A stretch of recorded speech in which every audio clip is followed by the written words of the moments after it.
What is atom. ये हमारा chapter third का एटम्स एंड मॉलिक्यूल्स का रिमेनिंग पार्ट है, जो हमने आपको शायद पहले डिस्कस करा दिया है। शायद क्या आपने, प्लीज़ उसे जाके जरूर देख लेना एक बार पीछे, और वीडियो पूरी देखना। पूरी देखोगे तो ही समझ में आता है, क्योंकि मैं कोई इतना बड़ा एक्सपर्ट तो हूँ नहीं जो स्टार्टिंग बहुत अच्छे से कर लेता हूँ। जैसे जैसे मुझे समझ में आता है मैं ऐसे बताता हूँ, ठीक है।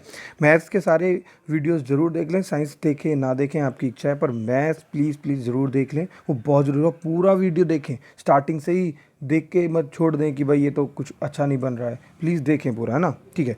तो what is an atom. Atom जो है वो क्या है। Have you ever observe a mason building wall, from these wall a room and they a collection of room to from a building. तो ये क्या कहना चाह रहा है, ये कहना चाह रहा है कि हैव यू एवर ऑब्जर्व्ड, यानी क्या आपने कभी ऑब्जर्व किया है मैसन बिल्डिंग, यानी एक बिल्डिंग को बनते हुए देखा है, यानी एक दीवार को आपने, यानी वॉल को आपने क्या कभी, क्या आपने कभी भी किसी जो बिल्डिंग्स है उसकी वॉल को बनते हुए देखा है। From these wall a room, यानी कि ये जो वॉल्स हैं ए रूम, यानी क्या बनाती हैं, एक रूम बनाती है। एंड देन एक कलेक्शन ऑफ रूम, यानी क्या बनाती है, कलेक्शन, मतलब बहुत सारे रूम्स को क्या बनाती है, एक ग्रुप बनाती है। फ्रॉम ए बिल्डिंग, और ये ग्रुप क्या बनाते हैं, एक बिल्डिंग बनाते हैं, ठीक है। तो एटम्स को समझाने के लिए इन्होंने बताया है कि देखिए, आपने कभी कोई देखा है कि किसी बिल्डिंग का कोई दीवार बनती है, उस दीवार से क्या बनते हैं, रूम बनते हैं, रूम से क्या बनते हैं, मैनी रूम्स बनते हैं। दीवार से रूम, और रूम के क्या बनते हैं, कलेक्शन बनते हैं। उसके बाद उस रूम के कलेक्शन से क्या बनता है, बिल्डिंग बनती है। तो आपने देखा है कि anti hill hug of buildings, ये क्या है, ये क्या है, it is the small grain of sand, यानी क्या है, एक स्मॉल, यानी बहुत छोटे से क्या है, डस्ट या सैंड कह सकते हो, रेत के एक पार्ट है। कैसे, देखिए भाई, ऐसा है, एक बहुत ही बहुत बहुत बहुत टाइनी पार्टिकल्स है किसका, सैंड का। उस टाइनी टाइनी पार्टिकल्स से मिलके मुझे एक ब्रिक्स बनानी है। तो मैनी टाइनी पार्टिकल्स मिलके, मैं आपको शायद समझा पा रहा हूँ, ये जो ये इस तरीके से, ये बहुत सारे टाइनी पार्टिकल्स मिलके क्या बना, एक ब्रिक बना। उस ब्रिक को हमने लिया और मैनी ब्रिक्स उसके साथ में हमने रख दिए, ठीक है। जो हम एक ब्रिक के ऊपर एक ब्रिक, एक ब्रिक के ऊपर एक ब्रिक रखेंगे तो क्या होगा, एक दीवार बनेगी, एक वॉल बनेगी, और एक वॉल से क्या होगा, एक रूम बनेगा, और रूम से क्या बनेगा, दूसरा रूम बनेगा, सेकंड रूम बनेगा, थर्ड रूम बनेगा। जब मैनी रूम्स बन जाएंगे, जब मैनी रूम्स बन जाएंगे तो उसके ऊपर क्या बन जाएगी, हमारी ये बिल्डिंग बन जाएगी। क्या बन जाएगी, बिल्डिंग बनेगी, ठीक है। क्या बनेगी, बिल्डिंग बनेगी। और बिल्डिंग फिर हमको क्या होगा, हम कहेंगे ये तो बिल्डिंग है भाई, बहुत बड़ी चीज़ है, इसको तो हम देख सकते हैं, छू सकते हैं, ये तो बहुत आसानी। एटम कैसे हो जाएगी, अरे एटम से मिलके ही तो बन रहा है वो। तो एटम क्या है, एटम वो स्मॉलेस्ट पार्टिकल्स है जिससे मिल मिल के दुनिया की जितनी भी चीज़ें जो हम देखते हैं वो सारी क्या है, एटम से ही मिल के बनी हुई हैं। कोई भी ऐसी चीज़ जो आपने देखी हो कभी, और ऐसा नहीं हो सकता कि उसमें एटम नहीं हो, ठीक है। तो बात समझ में आई। तो ये एटम्स के बारे में। अब अगला पॉइंट क्या है, अगला पॉइंट देखिए बहुत ध्यान से, how big are atoms. Atoms कितने बड़े होते हैं, atom are very small. Atom जो होता है वो बहुत ही छोटे होते हैं, तो हम सब जानते हैं। They are smaller than anything that we can image और कंपेयर विद मोर, यानी कितने छोटे होते हैं एटम, कितने बड़े होते हैं एटम, बहुत छोटे होते हैं। वो इतने छोटे होते हैं कि they are smaller than anything, यानी कि सब चीज़ से छोटे होते हैं। दे आर कैन इमेज, यानी कि जो हम सोच सकते हैं, हम सोचते हैं भाई वो इतना छोटा होगा, एक चींटी के बराबर होगा, चींटी से भी छोटा होगा, नहीं, वो उससे भी छोटे होते हैं। जो हम इमेज कर रहे हैं वो उससे भी छोटे होते हैं, यानी कि बहुत छोटे होते। More than millions of atom when stacked about make a layer build into things of sheet of paper, ठीक है। यानी कि layer of bell as thing this sheet of paper, यानी क्या कहना चाह रहा है ये कहना चाह रहा है एटम इतने छोटे होते हैं। उसको आप उसने एक एग्जांपल के द्वारा समझाने की कोशिश की है कि अगर मिलियंस, 1 मिलियन समझते हो, अगर मिलियंस, हमने मिलियन एटम्स को हमने क्या रख दिया, एक के ऊपर एक, एक के ऊपर एक, एक के ऊपर एक स्टैंड करते चले गए, एक कैसे चले गए, मिलियन, 1 मिलियन हमने एटम्स को ऐसे करके रख दिया है, तब जाके हमारा जो पेपर की सीट ऑफ पेपर है ना, वो उसकी बराबर के होंगे। बात समझ में आ रही है आपको, ठीक है। अच्छा, रेडियस के बारे में क्या जानते हो आप, रेडियस समझते हो, नहीं समझते। एक सर्किल होता है ना भाई, सर्किल, कोई भी सर्किल बिना सेंटर के नहीं बनाया जा सकता, और उस सेंटर से लेके उधर तक यानी किसी भी साइड तक जो डिस्टेंस होती है वो क्या होती है, रेडियस, या जिस रेडियस से लेके हम क्या बनाते हैं, एक सर्किल बनाते हैं, वो क्या हो जाता है, हमारा रेडियस होता है। ठीक है, तो ये कहना चाह रहा है रेडियस, यानी कि atoms radius is measured in nanometres, यानी atom radius measured in nanometres. तो यानी कि एटम्स को क्या लिखते हैं हम, नैनोमीटर में नापा जाता है। हम कह सकते हैं 10⁻⁻⁹ metre is equal to 1 nanometre. आप यहाँ पे कह रहोगे जी पर यहाँ पे तो आपने लिखा हुआ है 1/10⁹ भैया मैं आपको बता दूँ, जो भी चीज़ें अपॉन में होती है वो अगर ऊपर चली जाएंगी तो वो क्या हो जाएंगी, माइनस में हो जाएगी। तो इसको हम 10⁻⁻⁹ भी लिख सकते हैं। बात समझ में आई आपको, यानी कि एटम्स बहुत छोटे होते हैं, हमारी सोच से भी छोटे होते हैं, और अगर हम लाखों एटम्स को एक के ऊपर एक इस प्रकार रखें तो भी वो कैसे हो जाएंगे, एक हमारे पेपर ऑफ सीट की तरह हो जाएंगे। यहाँ पे कुछ एटम्स की रेडियस आपको दी हुई है, प्लीज़ ये याद करनी है, ये मैं बता रहा हूँ, ये वाला पॉइंट वेरी इंपॉर्टेंट है, और ये भी इंपॉर्टेंट जो बता रहा हूँ। 10⁻⁻10 मीटर किसकी होती है, एटम्स ऑफ हाइड्रोजन, यानी हाइड्रोजन के जो एटम्स हैं उनकी जो रेडियस होती है वो किस में होती है, मीटर में जो होती है वो 10⁻⁻10 होती है। मॉलिक्यूल्स ऑफ वाटर, जो वाटर के मॉलिक्यूल्स होते हैं, ध्यान रखना ये मॉलिक्यूल शब्द है, एटम नहीं है, तो मॉलिक्यूल्स ऑफ वाटर 10⁻⁻9 है। और हेमोग्लोबिन, मॉलिक्यूल ऑफ हेमोग्लोबिन क्या होगा, 10⁻10 है माइनस के। तो ये ग्रेन ऑफ सेंड, यानी कि जो रेत के जो कण होते हैं ना, छोटे छोटे जो होते हैं, वो 10⁻⁻10 होता है उनके जो। उसके बाद आंट, अरे आंट के बारे में बात कर ही रहे थे, आंट आ गया, आंट के यानी चींटी, वही चींटी की बात कर रहा हूँ मैं। 10⁻⁻के क्या है भाई, ये 2 जो लिख रहा है मुझे इसमें डाउट हो रहा है, हो सकता है 10⁻⁻3 हो, भाई मैं श्योर नहीं हूँ, प्लीज़ एक बार चेक कर लें, वैसे 10⁻⁻2 ही होगा, मुझे लगा कभी 3 हो। ठीक है, उसके बाद यहाँ पे क्या है, वाटरमेलन, वाटरमेलन 10⁻⁻1, और इस वाटरमेलन की जगह आप एप्पल भी लिख सकते हो, एप्पल का भी यही है। ठीक है भाई, बात समझ में आ रही है, ओके।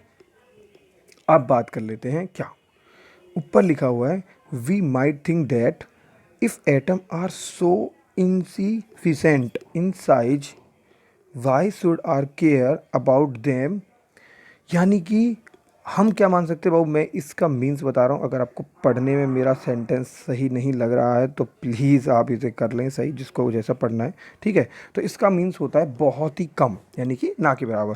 तो यानी कि एटम जो है उसका जो साइज है वो क्या है, बहुत कम है। तो वो कह रहा है इस साइज को why should we care about them, यानी हम इसकी क्यों परवाह करते हैं, हम इसको क्यों मान रहे हैं, छोड़ दीजिए इसको, नेग्जिबल कर दिए एक तरीके से है। ठीक है, यानी कि इसका जो साइज़ है वो क्या है, इनसाइग्निफिसेंट, मतलब बहुत ही कम है, तो हम इसको क्यों ऑथराइज कर रहे हैं, छोड़ देते इसके बारे में क्यों सोचें। तो कह रहा this is because our entire world is made of atom, this is because our entire world, यानी हमारा जो सारा वर्ल्ड है वो किससे बना हुआ है भैया, एटम से बना हुआ। हम कैसे छोड़ दें इस एटम को, अगर ऐसा हमको छोड़ देंगे तो सारा हमारा क्या, पूरा का पूरा वर्ल्ड पे बात आ जाएगी। But they are there in a constantly affecting whatever do you, यानी चाहे ये कितना भी छोटा, we may not be able to see them, we may not be able to see, चाहे हम इसे देख ना पा रहे हो, हम इसे देख नहीं सकते हो, हम इसके लिए वी माने हम may not be able to see them,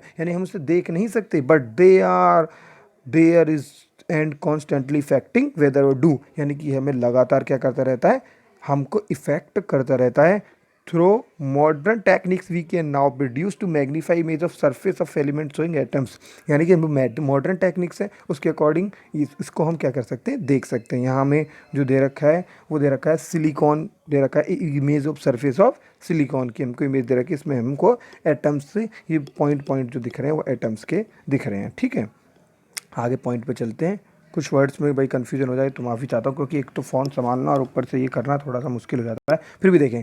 तो आगे लिख रहा है what are the modern day symbols of atom is different elements, यानी कि जो हमारे अलग अलग एलिमेंट्स हैं एटम्स के, उनको हम मॉडर्न सिंबल्स जो है हमारे वो क्या है, वो यहाँ पे हमें बताया गया है। यानी कि मॉडर्न जो अलग अलग एलिमेंट्स के एटम्स के जो हमारे मॉडर्न सिंबल्स हैं वो क्या है, ये हमें यहाँ पूछा है। तो Dalton was the first scientist Dalton was the first scientist use the symbols of element is very specify sense, यानी कि डाल्टन एक ऐसे फर्स्ट साइंटिस्ट थे जिन्होंने एलिमेंट्स को बहुत ही बेहतरीन यानी उनके एक विशिष्ट यानी कि एक स्पेसिफाई सेंस के बेस पे क्या किया यूज़ किया। ठीक है, तो आगे क्या कह रहा है वो, we when he use to symbol for element he also meant a definite quantity of element, यानी कि जब भी हम क्या करते हैं एक एटम्स के सिंबल्स की बात करते हैं तो उन्होंने उस एलिमेंट को उस सिंबल्स के लिए प्रयोग किया और वो उसके लिए क्या करता है एक डेफिनेट क्या बोलते हैं क्वांटिटी की ओर क्या करता है हमको एक बताता है यानी इशारा करता है कि भाई अगर इसका ये मीन्स है, अगर यहाँ पे हमने ऐसे करके ये वाला ये कर दिया इसका मतलब हो गया हमारा कि इसका 10 टू द पावर माइनस के जो मीटर्स है वो उसकी क्या होगी रेडियस होगी, यानी एक तरीके से ये क्या होगा हमारा हाइड्रोजन हो गया। और हाइड्रोजन को उन्होंने हाइड्रोजन के प्रति उसकी जो हमारी क्वांटिटी है उसकी तरफ को उन्होंने एक एक इशारा था हमारा। ठीक है, one atom is the element, one atom of the element, यानी कि एक जो एटम्स है वो क्या करता है सिंबल और एटम्स को क्या करता है रिप्रेजेंट करता है। यानी कि जो हमारे साइंटिस्ट है Berzelius suggest that the symbols of element be made from one or two letter of name of element, यानी बर्जीलियस ने एक सुझाव दिया था यानी कि एक सजेशन दिया था किसके लिए एलिमेंट्स के सिंबल्स के लिए कि उन्होंने उन सिंबल्सों के नामों के लिए क्या करा था फर्स्ट और सेकंड जो वर्ड्स हैं उनको लेने के लिए बोला था। जैसे यहाँ पे हम कह रहे हैं क्या हाइड्रोजन है, कार्बन है, ऑक्सीजन है, ये क्या है इसके सिंबल्स ऑफ सब element are proposed by Dalton, यानी कि ये डाल्टन ने हमको प्रपोज्ड किए थे यानी दिए थे हमको ये वाले सिंबल्स, आप देख ही रहे हैं। ठीक है, तो अब आगे चलते हैं।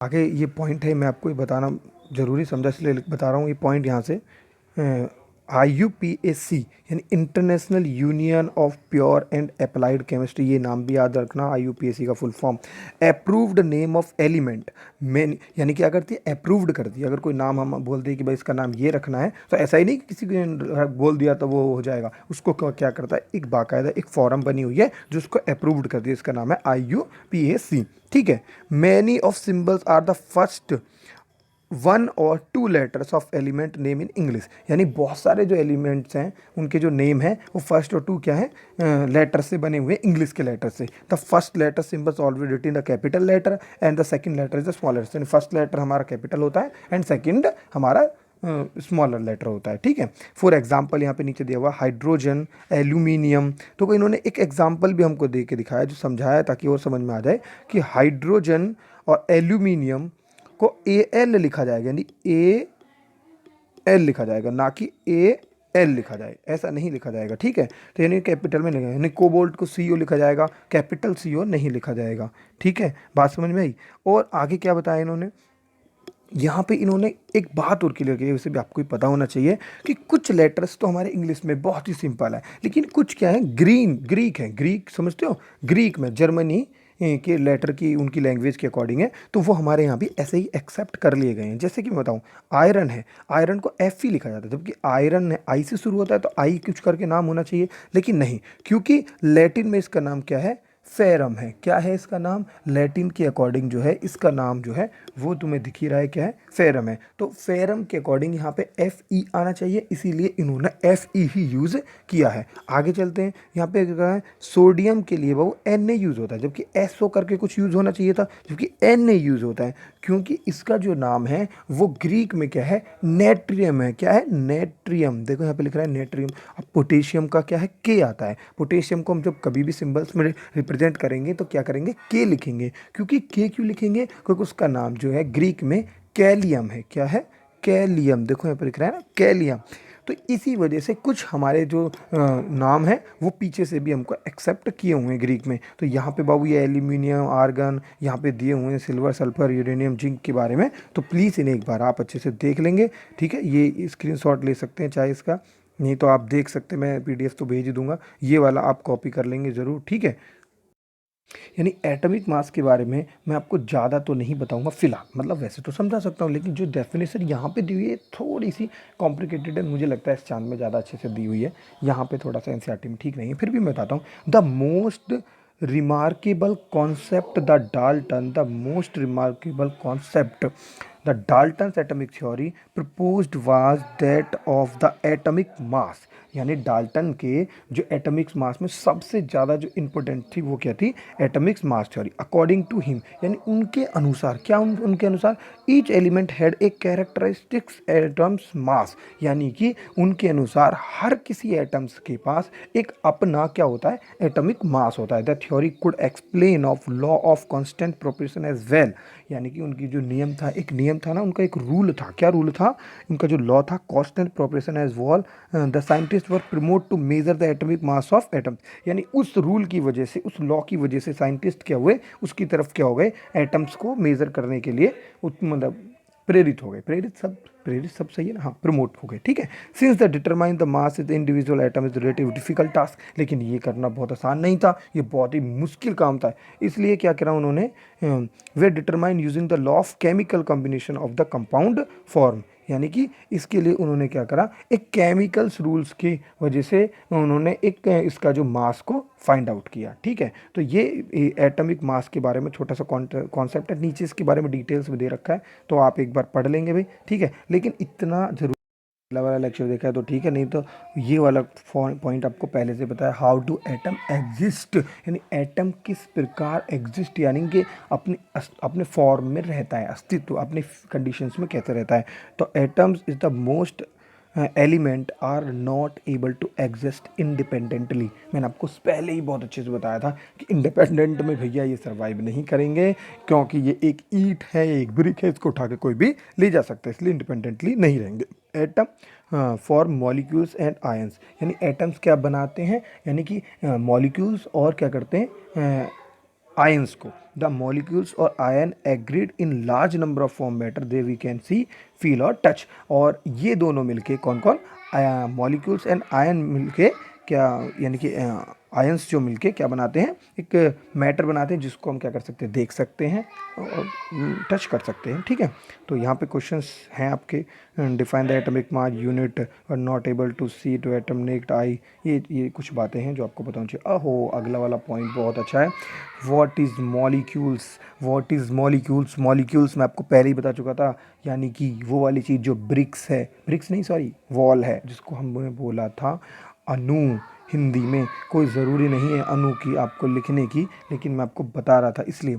ए molecule is a general, a group of two or more atoms is the combined boundly together. मैं आपको पहले ही बता चुका हूँ, एक atom, two atom, three atom से मिलके जो चीज़ें बनती हैं वो बनती है मॉलिक्यूल्स। यानी कि ये आपस में जो बने होते हैं, ये किसकी वजह से बने होते हैं, केमिकल बॉन्डिंग। केमिकल बॉन्डिंग समझते हो, आगे पढ़ोगे आप 1H 2H, बहुत सारी चीज़ें पढ़ोगे, ये हमारी केमिकल बॉन्डिंग्स आपस में क्या होते हैं, बने होते हैं। तो ये क्या होते हैं, बहुत ही छोटे से रूप में बनते हैं, और फिर जब एक साथ मिलते हैं तो क्या पूरे कंपाउंड बनाते हैं। तो भाई इसके बारे में प्लीज़ आप अच्छे से पढ़ ले, बहुत ही इंपॉर्टेंट और मस्त मज़ेदार चीज़ है। अब इसके बारे में बाद में थोड़ी सी चीज़ें बच गई हैं, यानी कि एलिमेंट क्या होते हैं, और हमारे जो आयंस के बारे में बच गया है, और केमिकल रिएक्शंस, छोटी सी बात, और इसके बाद ये चैप्टर खत्म। मैं इसे ख़त्म कर सकता था आज, लेकिन मैंने नहीं ख़त्म किया है, यानी कोई बात नहीं, एक पॉइंट और बना लेंगे इस पर, बनाया तो क्योंकि जो बाकी का बचा है मैं सोच रहा हूँ मैं आपको पेज पे बताऊँ, ठीक है। इसको देख लेना, ओके,